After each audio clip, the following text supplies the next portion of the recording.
guys, kasep lah gaya gila ini kalau gemela ame putih si gambarna.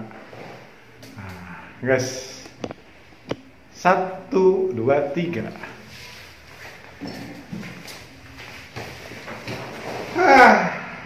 Hai sawargi semuanya, assalamualaikum.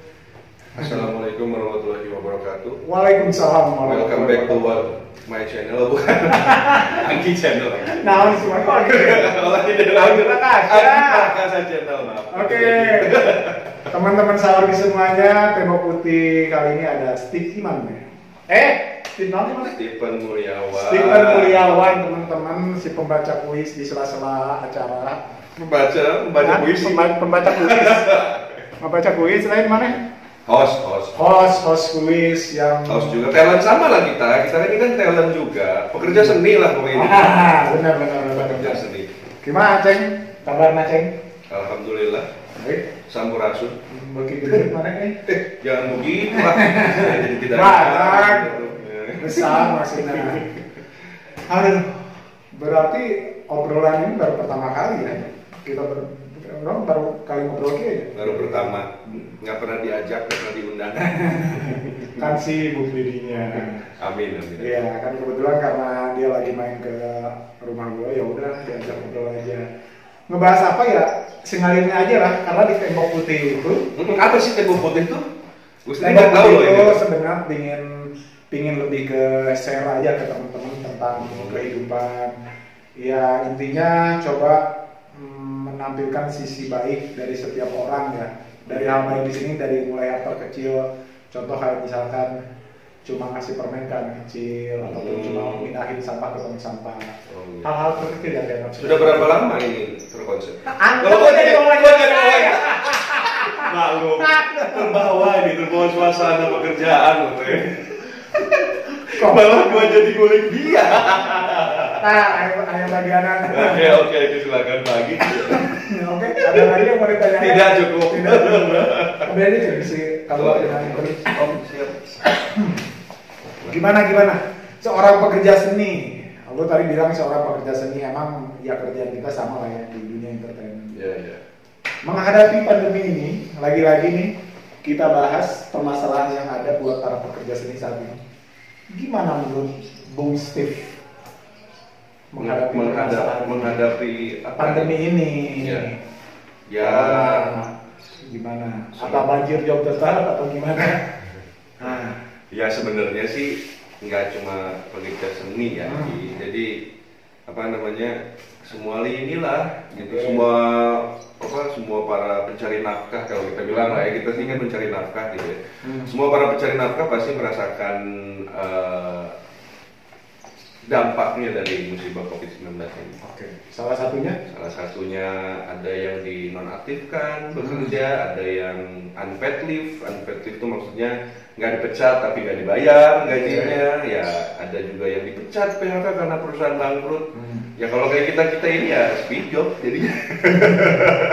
Gimana menghadapi ini semua? Otomatis kan tetap pengeluaran harus tetap ada dong. Ya. Dapur harus sembuh. Iya. Terus ya sementara income kan kayak di stop mandat gitu, kerannya nggak dikucurin lagi. Itu Ya. gimana menghadapi semua itu? Iya harus. Dari versi lu nih ya, kan kemarin gua ada teman-teman gue yang udah versi gua ya. Iya. Ya kalau gue sih harus pinter-pinter putar otak aja lah.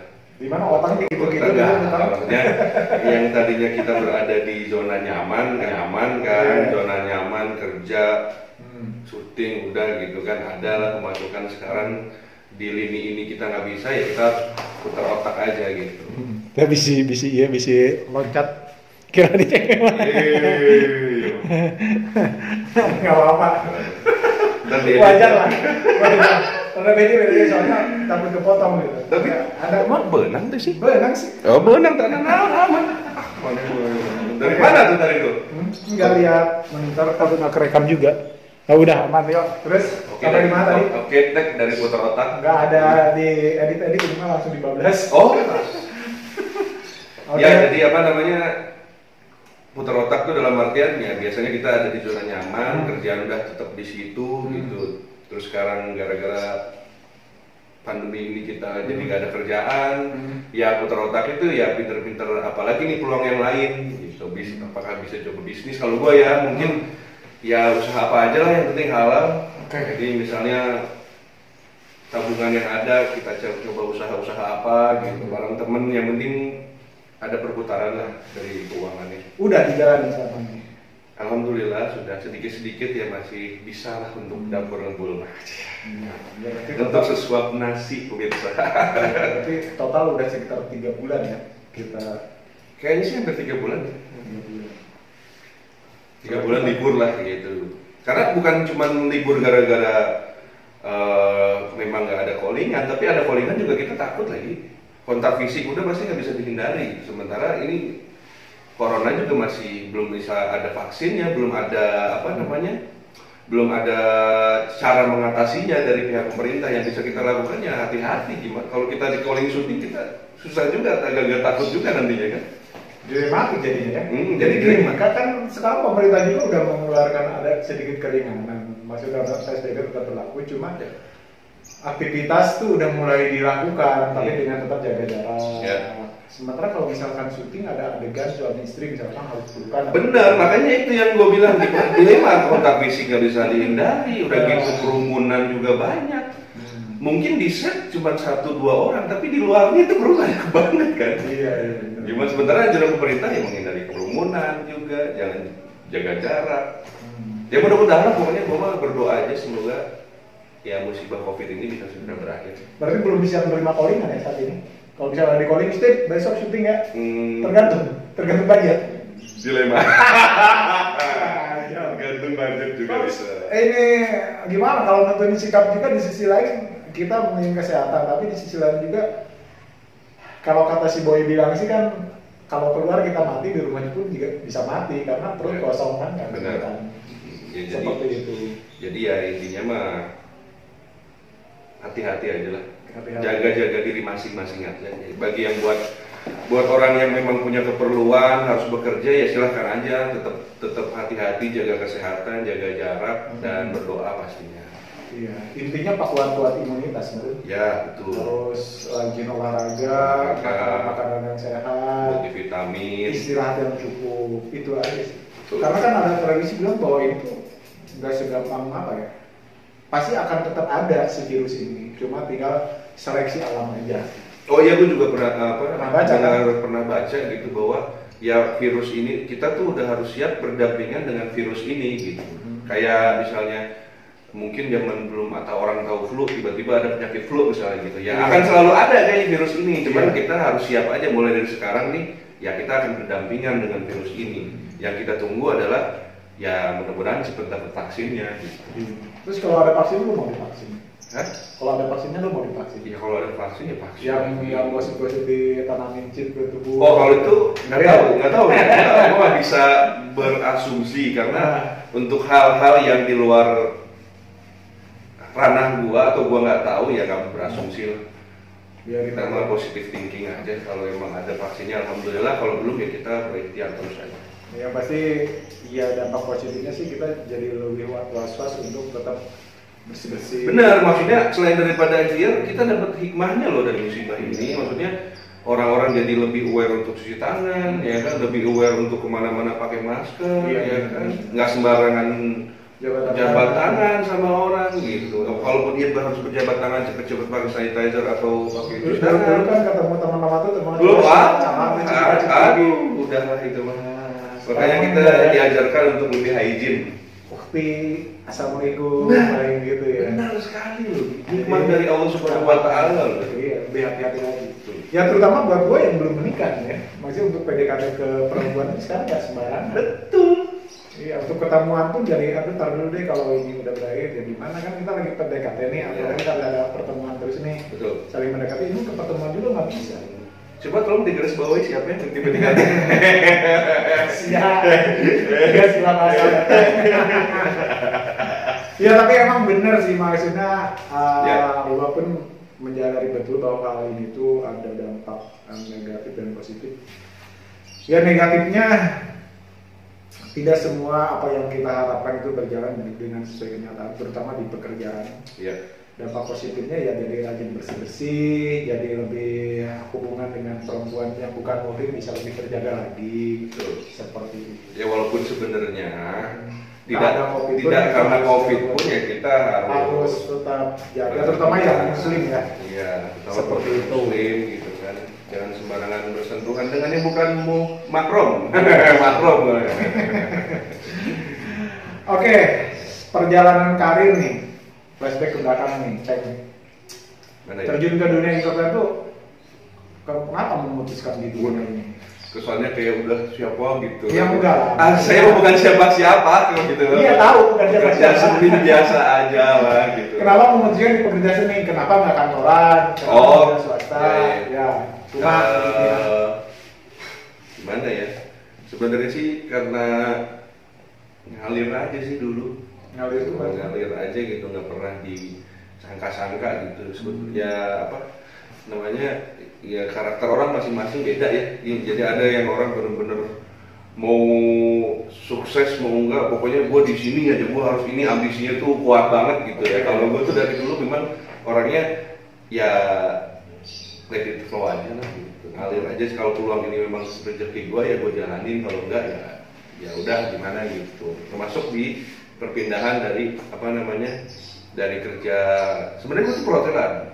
Oh, lu ngambil perhotelan? Gue tuh Pernah kerja di hotel? sekolah tuh perhotelan, pernah kerja di hotel, tapi kayaknya gue nggak gitu suka ya di hotel, maksudnya Gak nyaman?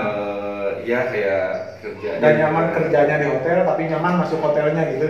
Enggak gitu, maksudnya hotel itu kan benar-benar harus apa namanya kita bilang ya, klimis lah. Nggak boleh ada brewok, rambut nggak boleh panjang, nah, walaupun panjang ya juga mungkin harus rapi gitu. Terus jam kerjanya juga bukan kayak orang kantor kebanyakan yang 9 to 5 gitu. Kerjanya tuh kayak bisa jadi shift pagi, bisa jadi shift sore, bisa jadi shift malam yang jam 12 malam juga ada. Waktunya juga kadang-kadang itu tuh nggak ada libur yang pasti. Libur yang pasti maksudnya gini, orang kantor kan udah pasti Sabtu Minggu libur. Kalau di hotel tuh nggak. Justru kalau hari libur makin lama. Justru hari libur mungkin akan susah untuk kita libur karena apa itu kan bidang biasa ya gitu kan. Jadinya apa dibilang hospitality lah kalau nggak salah dibilang. Berapa lama sih kerja di hotel? Wah lama banget ya itu. Wah lupa juga sih. Cuman nggak cuma di hotel aja kerjanya. Jadi setelah coba di situ, gue pernah juga 6 bulan di Malaysia waktu itu. Ah, ngapain? Hotel juga. Oh, tahun berapa? Nyoba tahun berapa ya? 2006 kali ya. 2006 nyoba ke Malaysia, ada program gitu dari sekolah untuk kalau memang mau lanjut kerja di sana silahkan, kalau enggak ya balik gitu. Nah gue di sana 6 bulan coba training nggak betah. Ya, karena itu sebagai pengalaman hidup ya, selama sampai nemu di titik ya misalnya kerja seni di depan layar, menjadi seorang aktor. Itu sebelumnya pernah ada cita-cita masih terlintas kan gue pengen jadi artis? Enggak sih, enggak ya? Enggak ya. Jadi kayak gue tuh kan pindah-pindah ya, setelah dari hotel gue kerja di mana, kerja apa gitu ya. Terus sampai gue pernah jadi marketing juga gitu. Tapi di setiap tempat yang gue pernah kerja itu ya selalu bilang, kenapa lu nggak coba jadi artis, kenapa lu nggak coba gitu loh. Setiap gue pindah kemana, gue kerja di mana, ketemu orang, ada juga beberapa mungkin zaman dulu kita bilang agensi ya, tapi kalau sekarang tuh manajemen lah, manajemen gitu ya, orang-orang yang kerja di manajemen tuh bilang, kenapa lu nggak coba jadi artis, kenapa lu nggak coba jadi, sampai akhirnya tuh diajakin lah gue masuk di manajemen. Tahun berapa? Itu lupa itu ya, jadi 2010 kali ya, 2009. 2009 kali, 2008 atau 2009 ya. 2009 diajakin, tapi gue sambil kerja tuh, gue masih tuh karena gitu. Ya jadi kayak ya udahlah, manajemen doang ini kan ya, bukannya harus melepas dari kerjaan kan. Sini-sininya berjalan kok kayaknya nggak bisa gitu ya. Kalau mau kerja, kalau mau fokus di internet ya fokus gitu kan. Jadi harus ya konsekuensinya harus diambil, itu salah satu harus dipilih. Iya, dan lu tahu nggak waktu memutuskan untuk itu, gua tuh cuma pegang duit cuma 2 juta nih. Memutuskan untuk iya, ya udah nih gue berhenti kerja nggak, atau mau lanjut di kerjaan, atau gue fokus di entertain gitu kan. Akhirnya gue berpikir sampai berapa lama, jadi gue telepon abang gue, kan gue udah gak ada orang tua ya, jadi gue cuma ngobrol sama abang gue. Orang tua itu dua-duanya udah nggak? Iya udah gak ada. Dari tahun berapa? Itu itu dari gue kelas 1 SMA. Semuanya? Ya. Bokap dulu apa nyokap dulu? Bokap dulu, baru kelas 1 SMA tuh nyokap.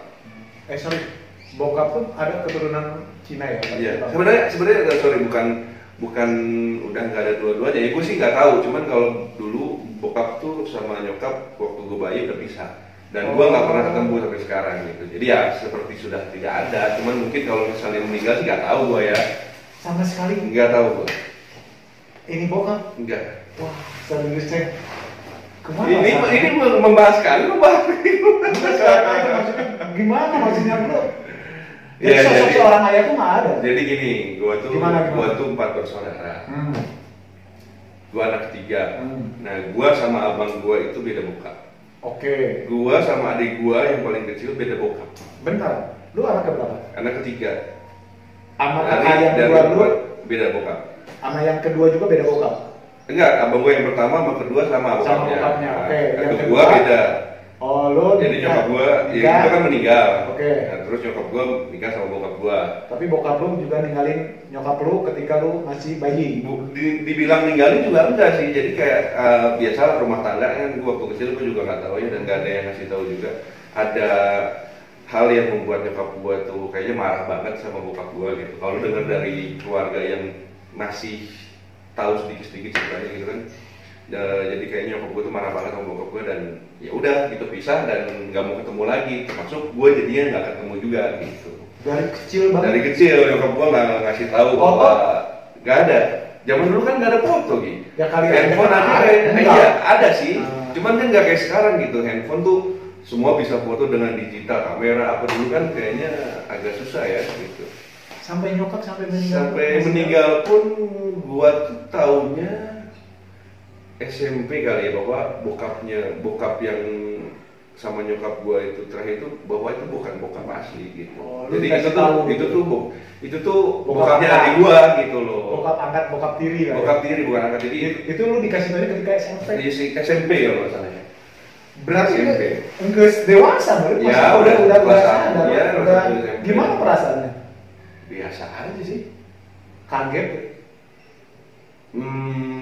Biasa aja sih. Pernah nanya terus bokap orang mana gitu nggak tahu ya, karena gua tuh orangnya maksudnya gimana ya, nggak pernah ngebusingin hal-hal yang nggak penting gitu. Jadi itu mah penting kali.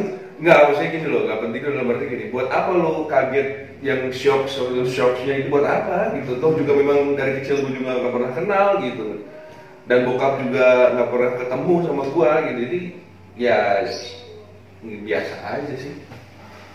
Oke, berarti solusinya nggak bodo amat gitu ya?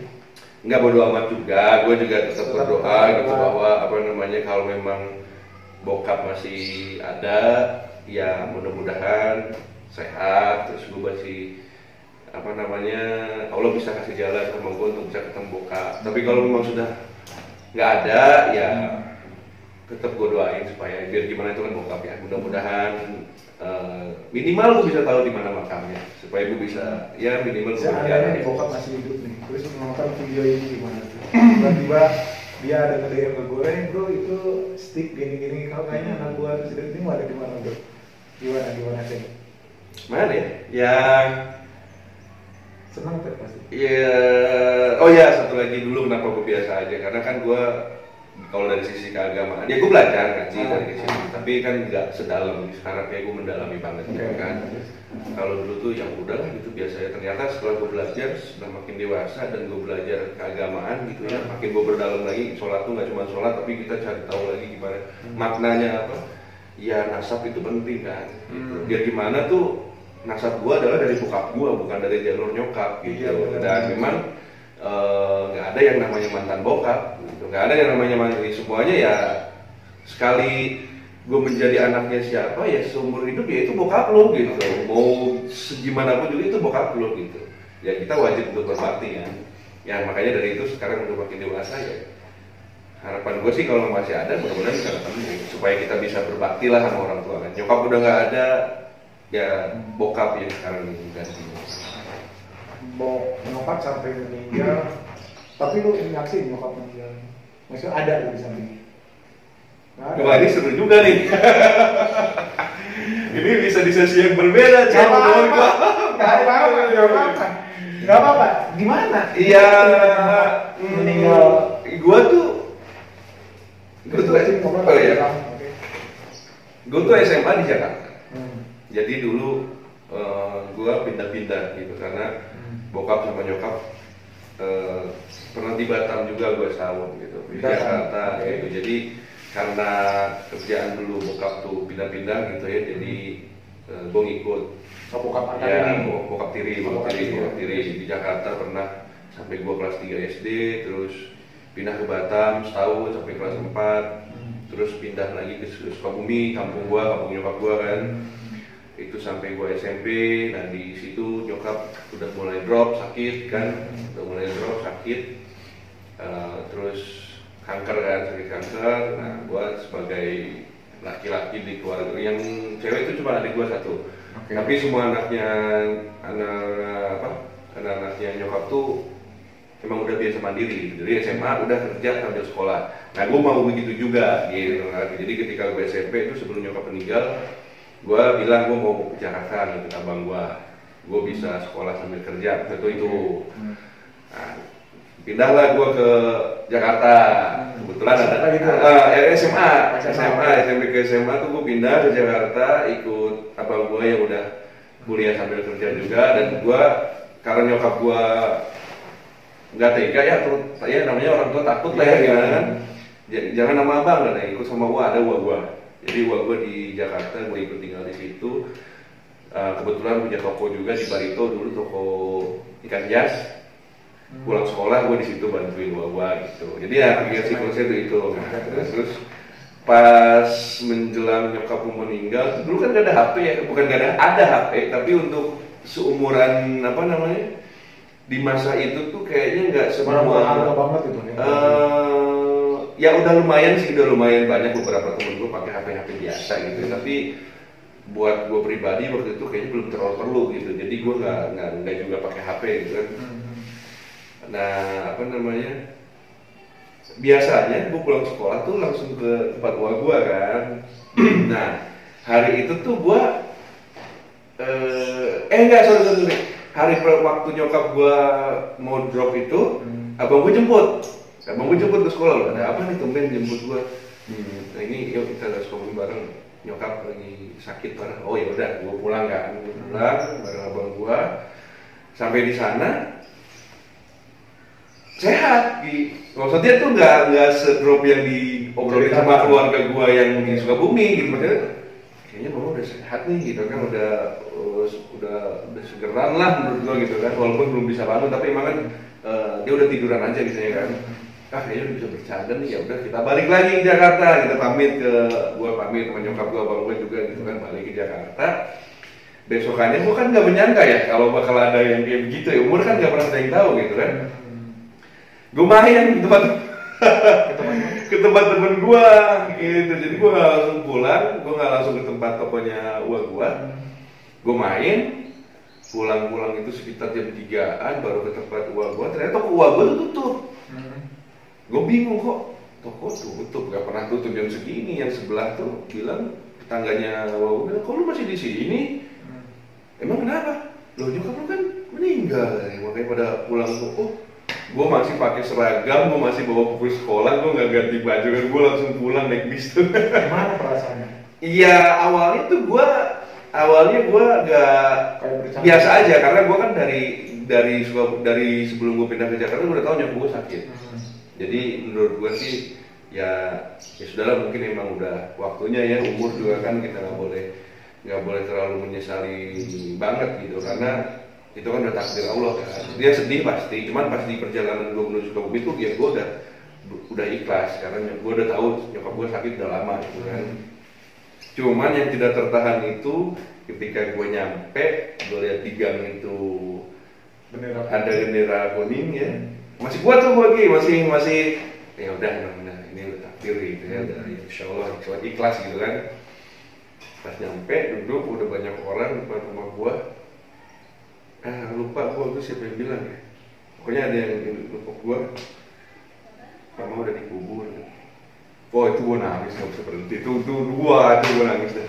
Itu nangis jadi-jadinya gue pas itu. Padahal gue sebenarnya udah biasa aja gitu udah.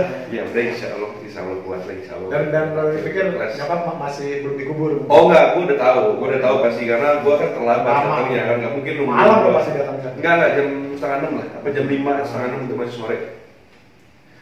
Pas gini bilang mama udah dikubur tadi nunggu, nggak mungkin nunggu soalnya kan nggak ada kabar gitu kan, ya memang nggak ada yang tahu gue kemana gitu kan, dan biasanya gue nggak pernah dicari memang gitu kan. Ya udah nangis jadinya, udah sedih banget ya gimana ya, sebenarnya tuh ada sih nyesalnya tuh kenapa gue ya, tapi nggak bisa juga nyesel sih, gimana sih udah takdir, mungkin emang takdir gue pada saat nyokap meninggal gue gak ketemu mungkin ya gitu, karena ya setelah gue belajar lagi gitu tentang keagamaan bahwa ya kita nih semua nunggu antrian aja kok gitu. Meninggal tuh bukan dalam artian akhir dari segalanya, enggak, justru kita nih sebenarnya nunggu antrian gitu, siapa aja, cuman yang duluan kan kita nggak pernah tahu gitu kan, gitu aja sih, menuju ke kehidupan yang selanjutnya gitu, dimana ya yang sebenarnya ini kan di sini tuh hanya persinggahan aja kan gitu. Oke, tapi pemikiran itu muncul ketika sekarang. Kalau dulu ya kan gue nggak terlalu paham. Pernah merasa Allah tuh nggak adil nggak sih dulu ya, maksudnya kok nyokap bokap nggak ada, bapak itu kan bokap asli, terus nyokap pun bilang, pernah merasa bahwa Allah tuh nggak adil nggak sih, maksudnya kok gini, pasti lah, pasti lah, apa yang lo lakukan? Pasti lah, maksudnya gimana ya, di saat gua lagi butuhnya sosok nyokap gitu kan, yang mana ya pasti lu juga sama lah nih, lu pasti paling dekat sama nyokap gitu kan, bahkan abang-abang gua juga ya kalau kata nyokap pasti nurut gitu, ya termasuk gua gitu, karena ibu tuh kayak ibaratnya pegangan hidup kita lah sebenarnya. Kalau kita ada bau pasti larinya kemana sih kalau bukan ke ibu gitu kan, tempat kita ngobrol, tempat kita sharing gitu.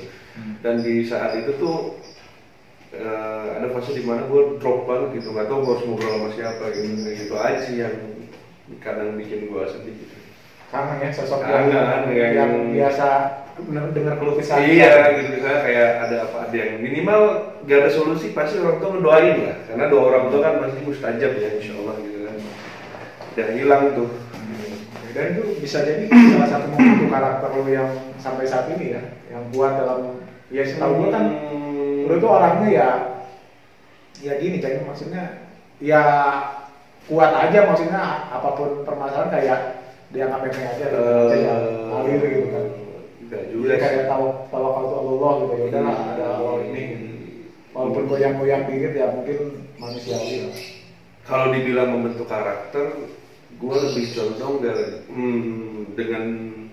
dengan posisi gue yang waktu itu dan sampai membentuk karakter gue sekarang tuh ya positifnya adalah gue berhati-hati sama siapa-siapa. Ya gue terbiasa untuk ngelakuin apa-apa sendiri, terus hidup gue jalanin, pokoknya intinya baik buruknya gue harus tanggung resikonya gitu. Kadang-kadang kan ada orang yang kalau ada orang tua tuh jadinya jadi berleha-leha gitu, ya udahlah gitu, aneh gitu. Kalau gue nggak bisa dari dulu karena gue terbiasa seperti itu, akhirnya bentuk karakter gue yang dimana apapun yang mau gue lakukan harus gue pikirkan baik buruknya. Jadi gue akan melakukan apa, pikirkan matang-matang karena lo harus bertanggung jawab dengan keputusan itu gitu aja. Dan itu salah satu orang yang nggak pernah berhutang ya? Oh enggak. Dari mulai motor, mobil. Enggak. Itu konsep itu gue pegang dari sebelum gue paham tentang masalah riba, gitu ya. Jadi kalau dulu gue berpandangan buat apa gue berhutang? Biar nggak pusing aja. Gitu. Ya dulu konsep hidup gue adalah pokoknya jangan berhutang lah kalau sampai, karena hutang itu adalah ya jadi beban juga buat kita kalau nantinya nggak bayar kan. Kalau selanjutnya hidup itu kita jalani sesuai dengan kemampuan diri kita aja gitu aja. Itu ceng yang kurang belajar dari mana itu sebenarnya. Yeah. Maksudnya ya walaupun nggak mungkiri bahwa hutang tuh sangat menggiurkan sekali. Oh ini dengan barang yang mudah didapat dengan harga sekian tapi cicilan gitu. Yeah. Itu sangat menggiurkan sekali. Tapi alhamdulillah semenjak tahun 2000 setelah lunas kendaraan kemarin juga pun itu apalagi semenjak kita nggak berhutang lagi insya Allah. Apalagi semenjak kita tahu pemahaman ya kan, hukumnya belajar tentang keagamaan, ternyata bahwa ya itu nggak boleh juga gitu. Iya benar gitu. Ya pesan moralnya adalah ya jangan membeli sesuatu yang kita tidak mampu, itu aja. Kadang-kadang bergaya sesuai kemampuan. Ya bergaya sesuai kemampuan aja lah kalau gue. Ya kebutuhan ya seadanya aja. Seadanya aja. Pasti kalau akan ada rezeki juga pasti dapat. Insya Allah. Lumayan. Jadi sangat ini sekali ceng. Perjalanan hidup lu tuh benar-benar ini ya kayak roller coaster. Ini bisa ada sesi part 2, part 3. Ini kan secara gambaran umum aja ya, gitu ya. Kalau lebih detail lagi bisa panjang hidup gua mah. Jadi satu hal yang pesan yang ingin disampaikan yakni mungkin ya bersyukurlah dengan kehidupanmu hari ini. Betul. Jadi perbanyak doa selalu dan selalu berpikir positif. Itu yang paling penting. Jadi setelah gue dengar cerita lo, jadi bersyukurlah teman-teman yang masih ada kedua orang tua. Jaga mereka, ya jaga baik-baik itu karena kan kayak keramat kita. Betul. Jadi jangan lari ke siapa-siapa, meminta izin ke siapa. Iya, gue pesan buat teman-teman gitu ya, buat yang masih ada orang tua lengkap gitu ya, mau ibu atau bapak atau misalnya lebih bagus dua-duanya ada gitu ya, tapi ibu misalnya yang masih ada itu buat gue pribadi karena waktu gue akhirnya terjun ke entertain nih ceng, dulu kan gue kerja biasa tiba-tiba gue dapet sinetron gitu ya, itu kayak apa ceng, serius kayak hampa. Ini tuh gue kayak gini, ada uang, ada misalnya bisa lihat di TV, mungkin kan kalau orang tua masih itu sih bangga kan gitu, itu rezekinya juga kita bisa bagi dengan ibu lah gitu ya. Pas gue di momen itu gue udah mulai syuting, udah dapet sinetron, nyokap udah nggak, kayak apa hidup gue? Ini buat siapa ya gitu? Gue ini buat siapa ya gitu? Kosong aja gitu. Makanya buat kalian yang memang orang tua masih ada, jangan merasa rugi lah kalau buat orang tua mah gitu. Lu juga nanti merasakan gimana nantinya apa namanya? Rezeki lu tuh akan dibalas lebih besar lagi gitu oleh Allah gitu kan. Iya benar. Dan hidup lu harus bersyukur kalau masih ada orang tua. Bahagiain lah bisa mungkin gitu. Oke, luar biasa saya udah setengah jam kita ngobrol nggak kerasa. Nggak berasa ya. Udah kayak gini. Padahal gue nggak tahu loh. Gue ngapain sih nggak tahu. Jadi misalnya Tembok Putih itu ya ambil segala sesuatu dengan hal yang positif. Iya. Terlepas dari permasalahan kita yang kita hadapi sekarang, tetap berpikir positif. Itu sih yang ingin gue sampaikan dari Tembok Putih, bahwa ya dengan bersyukur dari hal terkecil pun itu dampaknya akan besar. Seperti itu. Terima kasih teman-teman udah nonton ya, udah setia sampai 30 menit ini. Dan maaf kalau obrolannya mungkin ngalir ngidul. Ngalir ngidul nggak juga. Dari COVID, dari apa? Nggak tahu nih.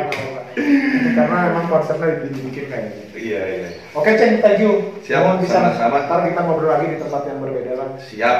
Gitu, yang pasti makasih udah banyak pelajaran hari ini. Oke, sehat-sehat terus. Terima kasih juga sudah diundang. Oke, siap. Oke, kita pamit teman-teman. Ya. Yuk, Assalamualaikum warahmatullahi wabarakatuh.